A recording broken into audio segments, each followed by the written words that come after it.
Baik, Assalamualaikum warahmatullahi wabarakatuh. Perkenalkan, nama saya Nugri Christian Pongsapan akan mempresentasikan hasil kerja saya yaitu lempeng tektonik dunia. Sebelum kita lanjut terlebih dalam tentang lempeng tektonik dunia, di sini saya akan menjelaskan apa itu lempeng tektonik. Lempeng tektonik adalah sebuah teori dalam bidang geologi yang menjelaskan bahwa litosfer atau penyusun di bawah bumi terdiri atas sejumlah lempeng tektonik yang besar yang bergerak perlahan sejak 3,4 miliar tahun lalu.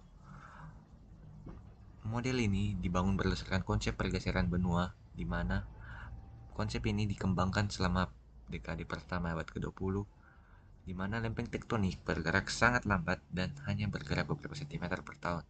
Pergerakan lempeng tektonik adalah penyebab utama yang dapat mengakibatkan gempa bumi. Di sini sebenarnya saya akan menjelaskan apa saja yang menjadi penyusun bagian bumi. Di bagian litosfer atau di bagian bawah bumi terdiri atas kerak bumi dan bagian teratas mantel bumi yang isinya berupa padatan atau yang bersifat kaku atau kuat. Di bawah lapisan litosfer ada stenosfer yang memiliki bentuk padat tetapi bisa mengalir seperti cairan dengan sangat lambat dan dalam skala waktu geologis yang sangat lama karena kekentalan dan kekuatan geser atau shear strength yang rendah. Di sini bagian kerak bumi dan di mantel atas berupa eh, lapisan litosfer dan mantel hingga inti dalam itu berupa stenosfer. Lanjut, sini saya akan menjelaskan perbedaan kerak benua dan kerak samudera.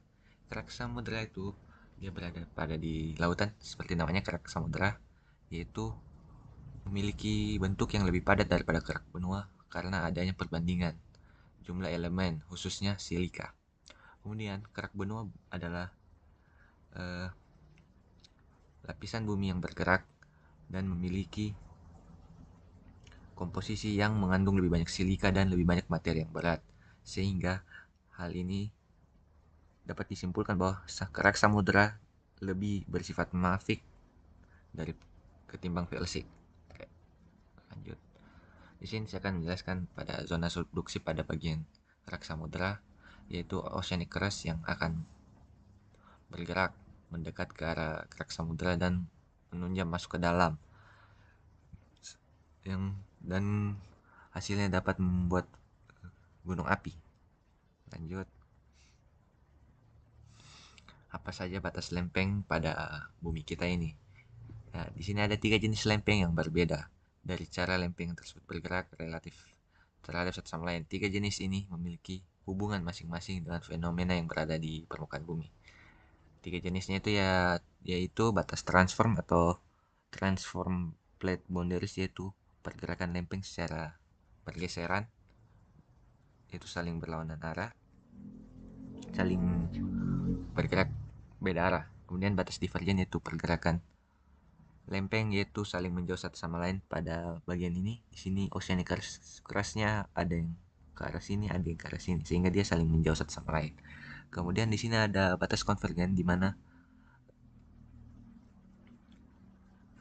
kerak bumi kerak bumi saling mendekat satu sama lain. Di sini contohnya pada zona subduksi itu kerak benua mendekat ke arah kerak samudera dan kerak samudera mendekat ke arah kerak benua sehingga adanya zona subduksi seperti yang saya perlihatkan sebelumnya.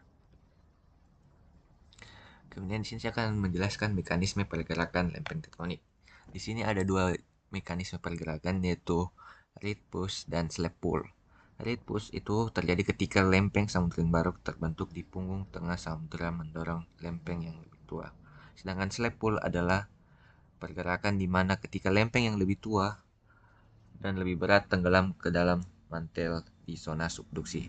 Dan pada zona subduksi itu untuk pergerakan rate pull slap pull itu terjadi pada di zona subduksi ini di mana kerak samudera masuk ke dalam bumi sehingga terjadinya pergerakan slap pull. Sedangkan untuk rate push dia terbentuk karena terjadi ketika lempeng samudera baru yang terbentuk di punggung tengah samudera mendorong samudera yang lebih tua. Jadi hasil pembentukan dari sini mendorong lempeng samudera yang lebih tua masuk ke dalam sini sehingga terbentuknya slab pool, di mana hubungan mekanisme ini saling berhubungan satu sama lain. Contohnya di sini karena adanya terbentuknya lempeng samudera yang baru, sehingga lempeng samudera yang lebih tua bergerak masuk ke dalam bumi, sehingga terjadinya di zona subduksi, sehingga berkaitan satu sama lain, dimana ketika terjadi prosesnya ridge push membentuk samudera baru, slab pool bergerak mendorong lempeng samudera yang lebih tua untuk masuk ke dalam bumi. Di sini saya akan bahas mengenai superbenua. Superbenua itu adalah gabungan dari seluruh lempeng benua atau keraton yang membentuk daratan tunggal yang sangat luas.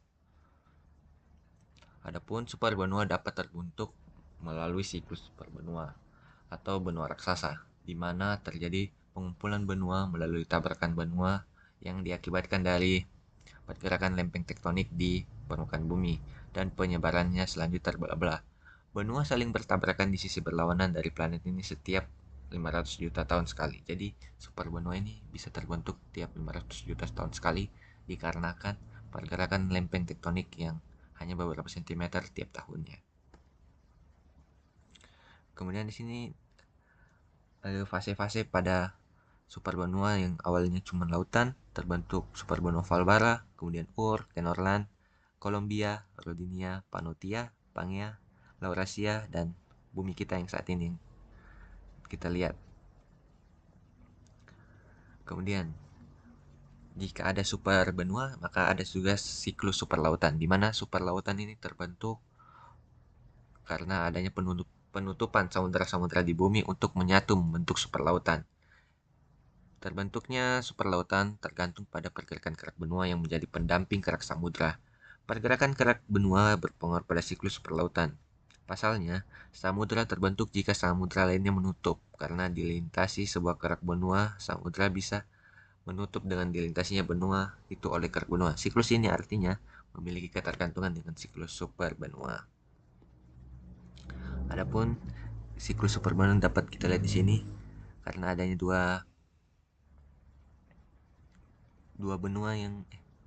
kerak bumi yang di sini, kemudian mereka saling menjauh membentuk lautan yang luas menjadi superlautan, kemudian perlahan-lahan superlautan itu mengecil dan benua dan kerak samudera itu bertemu satu sama lain membentuk superbenua, sehingga superbenua tersebut akan membentuk kembali superbenua hingga superlautan hingga menjadi seperti saat ini. Kemudian setelah membahas superlautan dan superbenua, di sini saya akan menjelaskan apa saja sih dampak negatif dari pergerakan lempeng tektonik.